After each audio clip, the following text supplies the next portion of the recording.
Bonjour, je m'appelle Madison et j'ai 34 ans. Mon plus grand rêve en grandissant était de devenir journaliste ou au moins de travailler avec des magazines. J'avais un don pour l'écriture et je suis devenue assez familière avec les tendances. Donc ce n'était pas surprenant lorsque j'ai poursuivi des études en journalisme et médias à l'université. Après avoir obtenu mon diplôme, j'ai progressivement changé d'entreprise, mais aucune d'entre elles n'était de grand tabloïd. Ça ne me dérangeait pas car je faisais quelque chose que je rêvais de faire depuis des années. Finalement, j'ai atterri dans une assez grande entreprise et j'ai eu l'impression d'avoir finalement atteint le meilleur que je pouvais. Il s'était écoulé 7 bonnes années depuis l'obtention de mon diplôme et vers l'âge de 28 ans, j'ai rencontré mon mari, Jean. Jean venait d'une famille assez aisée qui avait sa propre entreprise. Je mentionne cela seulement parce que sa mère, Marie, me détestait et m'insultait toujours car elle pensait que j'étais d'un statut inférieur au sien, donc je n'aurais pas dû l'épouser. Quoi qu'il en soit, Jean et moi avons daté pendant environ 3 ans avant de décider de nous marier. Comme je l'ai dit, Marie, la mère de Jean, n'était pas contente de moi. Elle me rabaissait toujours et se moquait du fait que je travaillais pour un magazine et que j'avais un diplôme en journalisme. J'étais assez blessée et contrariée au début car ce n'est pas ainsi qu'on traite quelqu'un, mais pour une raison quelconque. Marie pensait que c'était acceptable de le faire. Jean a toujours pris ma défense contre sa mère et son père. Pierre prenait également ma défense chaque fois qu'il était là pour entendre les choses que Marie disait. J'étais reconnaissante pour tous les deux, mais au fil des mois, j'ai commencé à m'habituer aux insultes de Marie. Jean avait même proposé que nous prenions un peu de distance avec elle au début, mais je n'étais pas d'accord avec ça. Jean travaillait avec son père, et s'il arrêtait de parler à sa mère, cela pourrait rendre les choses gênantes pour Pierre. Pierre était vraiment une personne incroyable et je ne voulais pas qu'il se retrouve dans une telle position. Je ne voulais pas non plus que Jean coupe les ponts avec sa famille à cause de moi. J'ai appris à m'en accommoder, surtout parce que nous ne rencontrions Trish que 2 fois par mois au maximum. Mais cela a changé quand Fred a dû partir à l'étranger pour un projet professionnel. Trish a fait tout un plat sur le fait de ne pas vouloir être seule, et donc Scott et moi avons accepté de la laisser rester avec nous jusqu'au retour de Fred. J'avais un pressentiment que j'allais le regretter, mais dans ma tête, la famille passait toujours en premier. Bien sûr, c'était l'enfer de vivre avec elle quand elle scrutait et critiquait constamment tout ce que je faisais, en plus des insultes qu'elle me lançait à tout moment, mais cela ne me dérangeait pas tant qu'elle ne me causait jamais de tort. Cela a changé cependant lors d'une semaine fatidique. J'avais une grosse présentation à venir. Nous réaménagions une section particulière de notre magazine et j'avais la responsabilité de fournir une bonne refonte. Cette présentation allait être celle qui déciderait si j'allais obtenir une promotion. Bien sûr, Trish ne savait pas pourquoi c'était important. Je doute que le fait de le savoir aurait changé sa perception de moi de toute façon. Comme Trish restait avec nous, elle a vu à quel point j'étais stressée à ce sujet. La veille de ma grande présentation, je parlais à Jean de mon anxiété concernant ma présentation quand elle nous a entendus et est entrée dans le salon pour donner son avis. C'est très important. Tous les grands patrons me regarderont. Je n'arrive pas à imaginer à quel point cela doit être effrayant pour toi. Je suis contente que tu aies eu relativement moins de difficultés avec ton entreprise, mais ceci, c'est un tout autre jeu. J'ai tellement peur de tout gâcher. Hey, ne dis pas ça. Tu vas bien te débrouiller. J'aimerais tellement y croire. Je me sens tellement incertaine de tout. Et si je ratais ma présentation? Je n'ai pas pu m'empêcher d'entendre votre conversation à tous les deux. Maman. Nous sommes en train d'avoir une conversation privée là. Eh bien, Madison, je voulais juste te dire que tu n'as rien à craindre. Tu n'as certainement pas les compétences pour quoi que ce soit, donc tu vas probablement mal te débrouiller demain. Excuse-moi? Regarde, considère simplement cela comme une opportunité d'arrêter de travailler et de devenir femme au foyer. Au moins de cette façon, tu seras digne de mon fils. Je n'arrive pas à croire qu'il a réellement épousé une journaliste. Maman, tu dépasses sévèrement les limites en ce moment. Sors. Tu sais quoi? Je n'ai pas le temps pour tes bêtises. Triche. J'ai des choses plus importantes à penser que ton opinion sur moi et ma relation avec ton fils. Comment oses-tu me parler de cette façon? Oh, donc c'est bon pour toi de me parler comme ça, mais pas dans l'autre sens? Jean, dis quelque chose. Ta femme est en train de manquer de respect à ta mère. Elle se défend simplement. Je ne vois aucun mal à cela. Elle t'a endoctriné. Regarde comment tu peux si facilement tourner le dos à la famille. Camille, tu le regretteras. J'étais furieuse de l'audace que Marie avait de s'incruster dans la conversation de Jean et moi et de m'insulter si ouvertement. Jean a bien sûr essayé de s'excuser pour le comportement de sa mère, mais je l'ai arrêté avant qu'il ne le fasse. Il n'était pas responsable du comportement blessant de sa mère. Nous avons décidé d'en rester là pour la nuit et sommes allés nous coucher. J'étais beaucoup trop concentrée sur tout le reste pour même penser à la menace de Marie à mon égard. J'ai supposé que sa menace ne signifiait que plus de tourments, ce qui honnêtement, je me fichais à ce moment-là. Ce fut une bataille à mener après ma présentation. Le lendemain, je me suis précipitée au travail avec mon ordinateur portable à la main. Quand je l'ai ouvert, j'ai immédiatement réalisé que quelque chose n'allait pas. Tous les fichiers qui étaient là sur mon bureau avaient disparu. Un rapide coup d'œil sur mon ordinateur portable m'a fait réaliser qu'il avait été reformaté. J'ai commencé à paniquer évidemment. J'avais envoyé par email la présentation, alors j'ai essayé de me calmer avec cette pensée. Je me suis connecté à mon compte email pour voir que tout, et je dis bien tous mes emails, avaient été supprimés. Même la corbeille a été vidée. J'ai senti mon cœur s'enfoncer et des larmes ont jailli de mes yeux. J'ai ressenti une peur comme aucune autre à ce moment-là. J'ai dû aller voir mon patron et lui expliquer ma situation, et il n'était pas content de moi.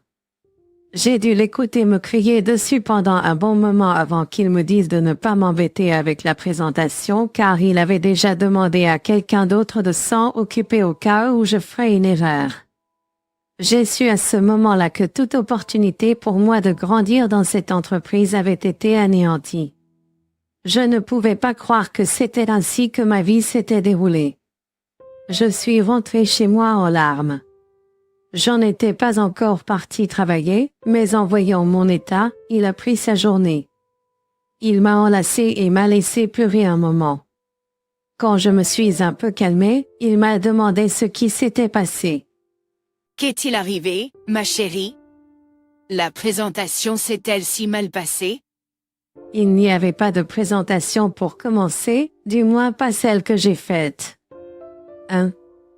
Que veux-tu dire? Tu as tellement travaillé là-dessus, tu as à peine dormi ces derniers jours parce que tu te préparais si dur pour ça. Je sais, mais quand je suis arrivée là-bas, j'ai ouvert mon ordinateur portable pour voir que tout avait été reformaté. Quoi?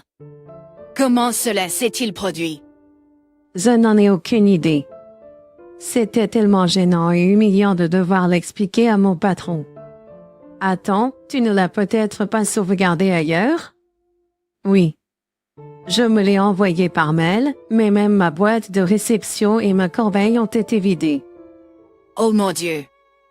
Je suis tellement désolée que cela te soit arrivé. Qu'a dit ton patron? Eh bien, il m'a beaucoup crié dessus pour être peu professionnel et paresseux. Il a demandé à quelqu'un d'autre de s'occuper de la présentation. Mais tu as toujours ton travail, n'est-ce pas? Oui, mais je vais rester coincée à ce poste dans cette entreprise. Oh ma chérie. Je suis sûre que tu trouveras un meilleur travail. Je serai à tes côtés en toutes circonstances. Ne t'en fais pas. Continue à travailler ici jusqu'à ce que tu estimes qu'il est approprié de démissionner. Oui. Je vais donner ma démission dès maintenant. Je n'arrive pas à croire que j'ai fait tout cela et que juste au moment où j'avais presque ce que je voulais, ça m'a échappé des mains. J'étais assez déprimée après ça, si je suis honnête. Je suis fière de ma capacité à fournir de bons résultats sur tous mes projets, et avoir quelque chose d'aussi perturbant m'arriver a été traumatisant, pour le moins que l'on puisse dire. Je n'ai pas eu d'autres gros projets ou même de bons projets au travail. J'ai retardé ma démission, mais après une autre semaine de travail là-bas. J'ai su que mon temps était réellement écoulé. J'ai donné ma démission et j'ai juste attendu que mon temps là-bas soit écoulé. Dans tout cela, Trish semblait étrangement joyeuse. Elle est une fois de plus passée devant notre chambre et m'a vu pleurer après que je sois rentrée précipitamment à la maison. Jean lui a dit de nous laisser tranquilles, mais elle avait l'air heureuse. Elle n'arrêtait pas de faire des remarques sur le fait qu'elle m'avait dit que je ferais la présentation. Au début, j'étais très rancunière envers elle, puis j'ai commencé à réfléchir un peu plus à son comportement. Bien sûr, l'une des raisons pour lesquelles elle aurait pu être vraiment heureuse, c'est que j'allais enfin devenir une femme au foyer après avoir fini de travailler avec l'entreprise. Ou, elle était heureuse parce qu'elle avait quelque chose à voir avec mon malheur qui a conduit à la ruine de ma carrière. Je ne sais pas comment l'expliquer exactement, mais j'avais ce sentiment au fond de moi qui me disait qu'elle avait quelque chose à voir avec le reformatage de mon ordinateur portable et la suppression de mes fichiers. Je voulais en parler à Jean, mais je ne voulais pas aller le voir sans au moins quelques preuves. Je devais comprendre comment j'allais prouver que Marie avait fait quelque chose. J'ai pensé que je pourrais simplement la piéger. Mais avant cela, je me suis procuré une caméra cachée à installer dans le bureau pour pouvoir filmer Marie en train de me saboter. Je me suis commandé une caméra qui ressemblait à un détecteur de fumée et je l'ai placée au plafond. Je l'ai connectée à mon téléphone et j'étais prête à mettre en œuvre mon plan. La prochaine étape était de simplement informer Marie de ma prochaine présentation. Ce n'était pas très difficile à faire. Tout ce que j'avais à faire était de tourner en rond dans le bureau et d'avoir l'air inquiète. Jean était toujours au travail et il n'avait aucun moyen de savoir ce qui se passait. Marie m'a vu tourner en rond et est entrée pour me demander ce qui se passait. « Qu'est-ce qui se passe? Pourquoi as-tu l'air si anxieuse? Pourquoi as-tu l'air si anxieuse encore? Un autre projet? Chut. Regarde. J'ai besoin d'en parler à quelqu'un. Et puisque tu as demandé, on m'a donné une autre opportunité de présenter mon travail et je pourrais avoir une augmentation. Vraiment? Oui, et je suis vraiment anxieux à ce sujet parce que c'est vraiment ma dernière chance de faire les choses correctement et je dois le faire correctement. Pourquoi ne dis-tu pas à Jean à ce sujet? Est-ce parce que ton travail est trop embarrassant? Non, c'est parce que je ne veux pas lui donner de faux espoirs. J'ai l'impression de l'avoir déçu la dernière fois et je ne veux pas refaire la même erreur. Garde ça entre nous deux, d'accord? Je ne fais aucune promesse à ce sujet, même si ce sera vraiment amusant de te voir t'effondrer à nouveau demain. Pourquoi souhaites-tu toujours ma chute?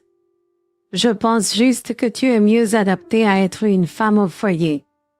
C'est bien moins embarrassant que ce que tu fais dans ce moment. Tu sais quoi? Je n'ai pas le temps pour ça, ni ne m'intéresse à ce que tu penses de moi. S'il te plaît, laisse-moi tranquille pour pratiquer ma présentation avant le retour de Jean à la maison.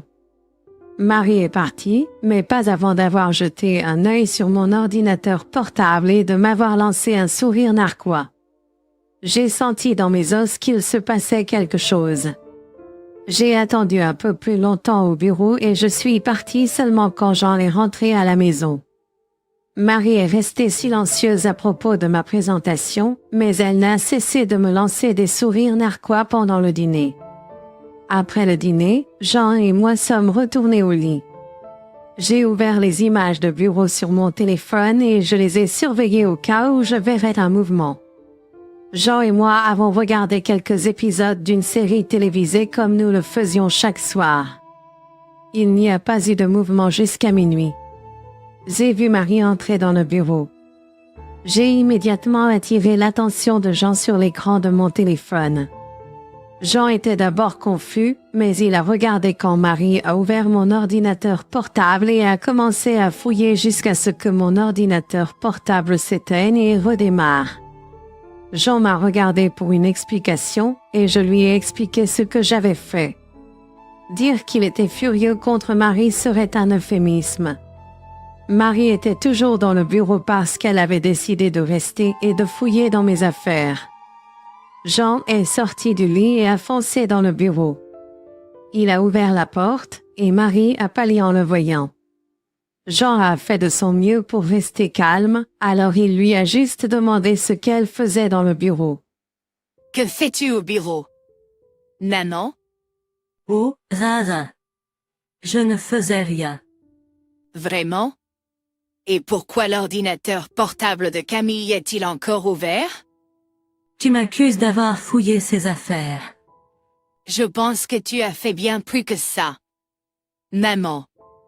Tout d'abord, je suis entrée ici uniquement parce que je pensais que cette pièce avait besoin d'être nettoyée. Et deuxièmement, tu sais que ta femme est stupide, elle a probablement juste oublié de fermer son ordinateur portable. Tu as pensé à nettoyer le bureau à minuit? Et ne parle pas de Camille de cette façon. Ne me parle pas de cette façon. Tu es un homme adulte, mais je suis toujours ta mère. Oui, ma mère qui a MVC et saboté ma femme. De quoi tu parles? Regarde, on t'a surprise à réinitialiser l'ordinateur portable de Camille. Tu m'espionnais. Non, nous avons juste pensé que nous devrions prendre des mesures de précaution supplémentaires pour nous assurer que ce qui est arrivé à Camille ne se reproduise jamais. C'est dégoûtant. Comment oses-tu me filmer sans mon consentement? Je n'ai pas installé de caméra dans ta chambre. Je l'ai installée dans mon bureau, et tu es entré sans mon consentement. De plus, même si c'était dégoûtant, ce n'est rien comparé à ce que tu as fait à Camille. Je veux que tu sortes de notre maison, dès demain matin. Mais je serai toute seule. Je m'en fiche.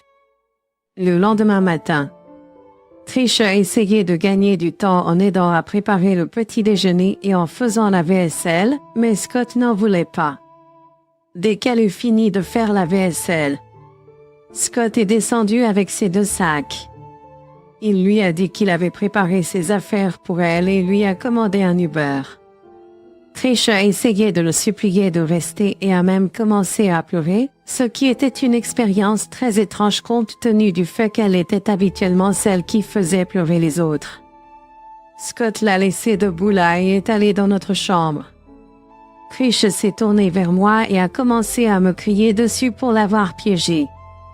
Je lui ai dit que si quelqu'un devait crier, c'était moi. Elle a de la chance que je n'ai pas diffusé les images à tous ses amis et sa famille, mais si elle dépassait les bornes, je veillerai à ce que tout le monde le voie. Si une chose était importante pour tous ses amis et sa famille, c'était d'être gentil. S'ils découvraient ce qu'elle m'avait fait, elle les perdrait tout. Il n'y avait aucune chance qu'elle prenne ce risque, alors elle s'est immédiatement tue. Après le départ de Trish, je me sentais beaucoup plus légère. J'étais toujours contrariée par ma situation professionnelle, mais je savais que je pouvais rebondir et faire mieux qu'avant. Scott a été d'une grande aide tout au long de mon parcours jusqu'à ce que j'atteigne enfin mon objectif. Une fois ma période de préavis terminée, J'ai pris un peu de temps pour me reposer mais aussi pour réfléchir à la direction que je voulais prendre. Les mois suivants ont été consacrés à suivre plusieurs cours sur d'autres créneaux de mon domaine. Je savais que si je me concentrais sur un créneau particulier et si je décrochais le bon emploi, je pourrais gagner beaucoup plus. Je ne voulais pas exposer Triche, mais après des années à me rabaisser. Je voulais lui montrer de quoi j'étais capable. Je voulais lui montrer de quoi j'étais capable. Je voulais atteindre des sommets que même elle n'avait jamais vus. Et c'est exactement ce que j'ai fait. Steve m'a aidé en parlant en bien de moi à plusieurs endroits. La meilleure chose qui soit ressortie du fait d'être riche était le grand nombre de connexions dont on dispose. Grâce à mon expérience et à toute l'aide que Scott m'a apportée, j'ai réussi à décrocher le poste de rédacteur en chef dans un très grand magazine. Je parle d'un magazine de renommée mondiale.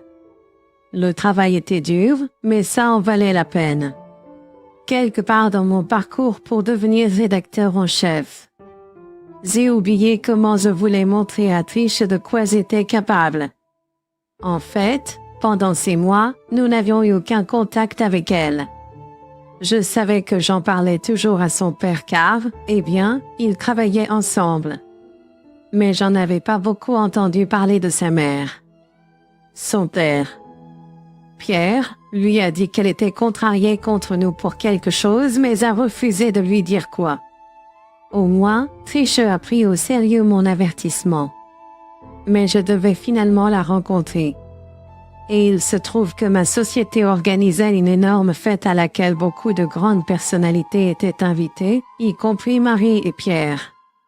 Jean et moi étions habillés sur notre 31 parce que, pour la première fois, nous étions tous les deux des personnes de renom. Quand nous sommes arrivés sur les lieux, Marie et Pierre nous ont immédiatement repérés. Ils nous ont fait signe de venir et nous les avons salués. Marie m'a dévisagé avant de sourire. Marie, ne prête pas attention à ce qu'elle dit. Camille. Tu es ravissante, comme toujours. Alors, comment ça va? Camille. Ouais, comment se passe le chômage? Tu es au chômage? Oh ouais, elle a eu un sacré problème avec son travail et ils l'ont virée. J'ai toujours dit qu'elle n'était pas adaptée pour notre fils. Regarde là. Elle ne peut même pas garder un emploi.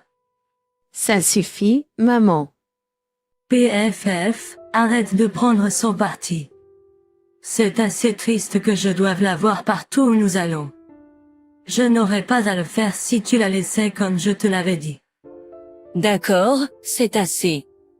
Soit tu arrêtes de parler, soit je pars. Mais Madison, ma chérie, fais-moi savoir si tu as besoin d'un emploi, d'accord? Ce serait un plaisir de travailler avec toi. C'est une offre tellement gentille de ta part, Pierre. Mais j'ai peur de ne pas pouvoir accepter ton offre. C'est logique. Je t'ai dit qu'elle était paresseuse et incompétente. À ce moment-là, mon nom a été appelé et les gens ont commencé à applaudir. J'ai regardé vers la petite scène et le PDG était là, en train de me faire signe de venir sur scène. Je me suis tournée vers Pierre et Marie et je me suis excusée. Pierre avait l'air amusé tandis que Marie avait l'air confuse et en colère.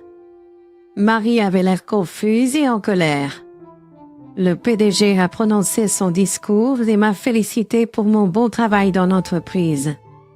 Il m'a loué pour mes talents et ma capacité à réinventer et à apporter un nouvel aspect au magazine.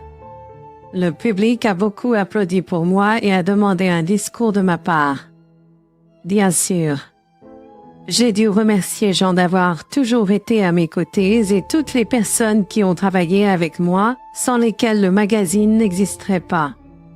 J'ai terminé mon discours en remerciant la seule personne qui ne croyait pas en moi et qui me rabaissait constamment, car sans leur négativité constante, je ne me serais jamais poussée à être meilleure. Quand je suis descendu de scène, tout le monde m'a arrêté pour me parler et on m'a aussi posé beaucoup de questions sur qui était le détracteur anonyme, mais je suis restée silencieuse à ce sujet.